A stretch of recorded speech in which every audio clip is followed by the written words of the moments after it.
د 217 عمري کلي اردو نوی مرستیال معرفي شو.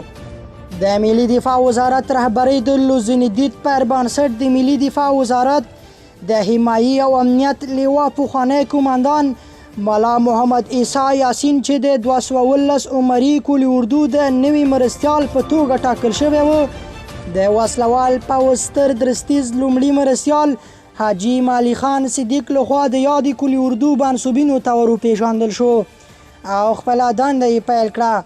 په دې مراسمو کې د وسلوال پوځ ستر درستیز مرستیال د یادې کلي اردو نوي مرستیال ته مبارکي وویله. همداراز د اسلامي نظام او هیوادوالو ته یې د لا ښو خدمتونو پر دوام ټینګار وکړ. دغه راز نوي مرستیال مسؤلینو ته ډاډ ورکړ چې په خپل ټول توان به د خپل نظام او خلکو خدمت کوي.